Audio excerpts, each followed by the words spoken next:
Wherever you go, I shall go. Wherever you live, so shall I live.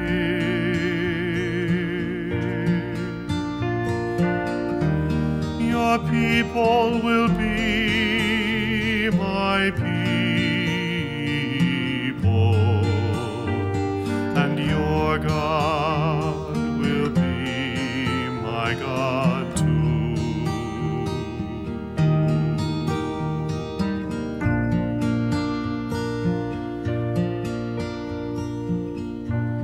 Wherever you die,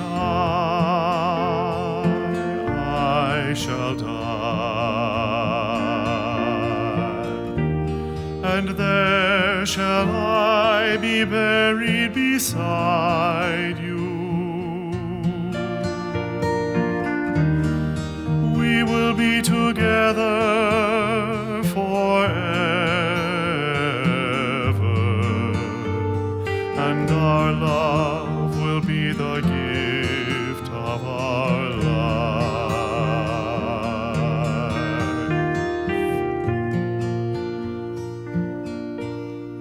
Lawnmowers and the occasional helicopter flyovers. So I hope I can talk loud enough to everybody can hear. I know most everybody here. For those who may not know me, my name is Rick Whitt, and I was privileged to be married to Linda for 42 years. And so, welcome. It's a beautiful day, which I'm sure she had some hand in, and she'd like to arrange things just so. And this is phase one of Linda Whitt's celebration of life. I was given strict instructions not to use the funeral word. This is a celebration of life. She had a great life. She had no regrets. And phase two of Linda Whitt's celebration of life will be coming this summer. My daughter and her friend Shelby are planning a party.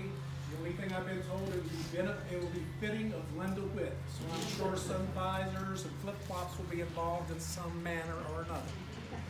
That'll be sometime this summer, and as soon as they have a date and a venue, we'll get all the word out to everybody to come. At the conclusion of this service today, there's going to be a reception at the home of James and Darcy Poe, my son-in-law's sister, in the Largamar section of Virginia Beach. My daughter Dawn and her friend Shelby has directions on how to get there if you care to attend.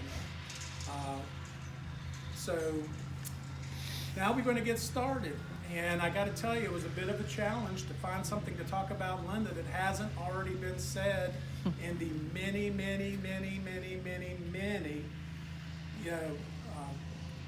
Facebook posts and other communications that people have said of her. So we know that, of course, she's a mother. My son and daughter here, we raised two great kids together. She was a grandmother, which was her title that she valued the most. Grandson Gideon gave her the name Yam Yam when he was just little. So, yep, that was you, buddy. So Gideon, alias Giddy, Solomon, alias Solly, and then there's Miracle Maggie over here. She's 5 months old. Maggie had a little tough start out of the gate, but she has rebounded nicely. So we call her Maggie, or Miracle Maggie as it is. So grandmother is the title that she held even above nursing. And that's hard to believe, but it's true. Of course, as a nurse, I think it would not be exaggerated to say she was a nurse extraordinaire. She was always trying to make things better for other people. And she worked 24 hours a day because I would wake up many nights with her in her sleep calling in medical orders. And I've actually had my pulse taken one time, chest compressions, while she was asleep. So she literally was a nurse 24/7. She was a social butterfly. I dare say there's very few people here that has not received a card, a letter, some kind of communication, and I'm willing to bet most all of you have had your picture taken at some time or another. And I found it very befitting that when she was in hospice, they would put on the door a picture of a butterfly. She was a traveler. We wanted to see everything in the country. We went to 49 of the 50 states, and apologies to North Dakota. Just couldn't find anything in North Dakota that drew us there for some reason. And we were supposed to go to Iceland in August. That was going to be our first foray out of the country. But she loved to travel. Linda was very humble. She did not like the light shown on her. She didn't like to take credit for stuff. She was happy to be in the background. And mostly she was a wife. And she managed to pull that off in spite of the vast number of people she knew. And, you know, being married to Linda was a unique experience. Our first date, we were taking her to a Sunday brunch, and I was driving my car. She reached over and took my hand. And I said, "This is a good sign." And then she did like this and smacked my hand, examined my veins, and declared that I had good veins. I knew I was in then. So anyway, but she pulled it all off. She truly did get 25 hours a day. So when I was trying to prepare for this, like I said, I was having a lot of difficulty finding something to say that hadn't already been said. So Linda was very fastidious. As a matter of fact, she said, "Today is a celebration. So no tears, take your grief, put it in your pocket. Not today." So anyway, she was very fastidious about having things arranged. And anyway, so I was trying to think of something to say. So as I was unpacking her suitcase from the hospital, I came across this ratty old green t-shirt that she wore all the time. And it is well past worn. And it even got a hole in it. She took it to a seamstress and said, "I want you to patch the hole in this shirt."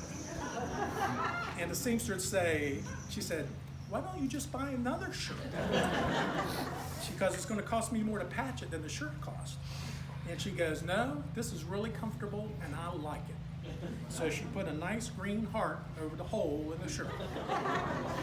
But what I didn't, I've seen her wear this shirt countless times. And it had some writing on the front of it, and I never read the writing. So the day that I unpacked it, it has 10 words written on her shirt. 10 words. The first one is passion. And Linda truly did use passion in her job and her love for her family and arranging parties and getting people together. She always said it was easy to drift apart, but hard to get together. So she made it her point to have her nursing school friends get together, her Maryview friends get together, her DePaul friends get together, her Centura Princess Anne friends get together, families get together. She was into bringing people together and building bridges. Next one is ambition. Ambition's a good thing when you apply it the right way. And when it came to her profession, she had ambition without bounds. And when it came to her family, she had ambition without bounds. And she always had time to reach out to others. I had no idea. I lived with her, and I knew very early on in our marriage that I was going to have to share her with a lot of people. She was a social butterfly. So, but I had no idea that she knew the amount of people that she knows. And on a caring bridge, I had no idea. So the next one is to be focused. Focused on what's important. Not what may be important or whatever, but what is important. Your family's important, your friends are important, your job's important, and doing your job, and especially taking care of people, patient care, was something that she was focused on all the time. She would never get home on time, ever. She was either staying doing church charting because she didn't have time to do in the daytime, or she just wouldn't give up on the patients that she had until she was sure that they were taken care of as best as they could be. The other word is laugh. And laughter truly is the best medicine. And when she was in the cancer ward, at Virginia Beach, not Virginia Beach, but Norfolk General Hospital. Her very close friends from Maryview were up there, and I had gone downstairs to try and eat something. And I came back up and I heard this commotion. It sounded like somebody was having a kegger. And they were in there laughing and carrying on and on. I went out and said, they're gonna call security on you guys. You need to calm down. This is, for God's sake, it's a cancer ward. But when they were together, nothing stood in the way of their laughter. Inspire, and that's what she tried to do, especially in her profession, inspire medical staff, nurses, everybody. Didn't matter if you were an orderly or if you were, what you did in the medical profession. Try to inspire you to do your best, be kind. That's one of the things that attracted to me. I was a homicide detective. We used to go to the hospitals a lot to take reports on people that showed up in various stages of disrepair. And she was there, and the first thing that attracted to me, other than the fact that she was really, really pretty, was the fact that she was just so kind to everybody. Didn't matter if they were drunk or sloppy or angry or mad. She would just smother them in kindness, and that's one of the very first things that attracted me to her. So she tried to inspire her people she worked with, to be their very, very best. Dream big. And she dreamed big. She had so many plans, so many places to go, so many things to do. People that she wanted to see, people that she looked after. And, she had several people that she knew that were, elderly, and that's hard for me to say because I'm 75. But anyway, she would go and check on them and look after them and take them lunch, and she was always doing something. I once threatened to sell her house and buy a Winnebago and live in it. That way she would be home once in a while. Next word is win. If you're going to do it right and do it to win. Don't come in second place. She hated to be told no. And if you know Linda, she didn't take no for an answer generally. And she was especially happy when she managed to talk Cox Cable into lowering our bill by $5. And so she liked to win. Love, and love she did. She loved her family, she loved her kids, she loved her co-workers, and she loved people she didn't even know. People that she had met for the first time, became friends. And we would get letters from people that I'd never heard of. She would give presents to people I certainly never heard of. And, but it's all people that she came in contact. And this is just the result of that is here today. And last but not least is fearless. Be fearless in what you do. Don't wait till tomorrow, her quote exactly, don't wait till tomorrow because your life can change in a second. And that's exactly what happened. So if you're planning that vacation, if you want to do something, to get a new hairdo, whatever, don't put it off. Do it today. Live your life 110%. So those 10 words that she wore around for years, and this thing was basically her epitaph that she presented in the suitcase right on top. I don't think she put it there. I don't know who put it there, but it was very timely. So this was it. Get the best out of everything you got. Just because it gets a little worn don't mean you need to discard it. And if it's comfortable, wear it and live your life to those 10 rules. Now, we are on a bit of a time crunch here because there's many things here, and I'm told that this is way more people who ever show up out here. And I appreciate very much everybody coming.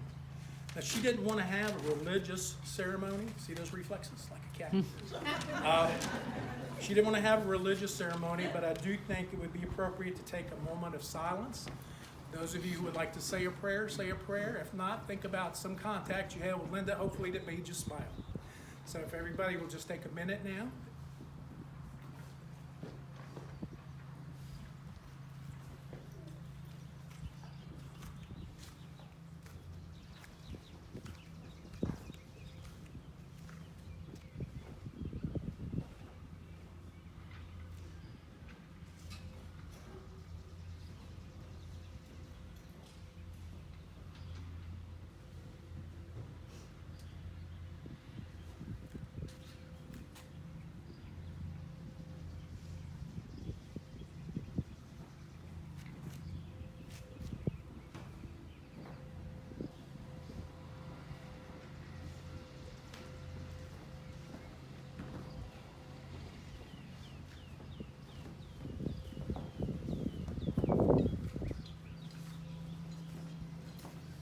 thank you very much. Please see my daughter or her friend Shelby for directions if you would like to come to the reception. Thank you for driving all this long way out here. Her friend Charlotte flew all the way in from New Mexico. So she gets the prize for coming the farthest unless somebody came from another country. And anyway, but thank you so much for coming. And Shelby is over here, Dawn's over here. Please stop by and get directions if you'd like to come to the reception. And I appreciate you very much.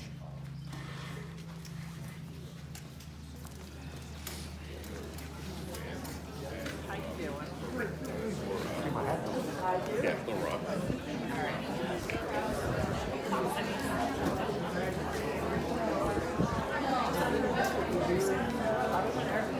Oh, a friend of mine works security there. He called.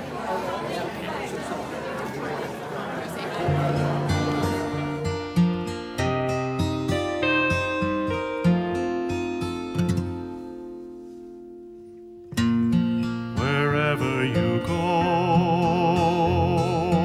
I shall go.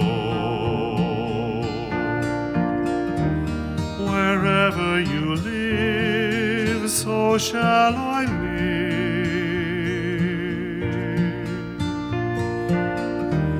Your people will be my people.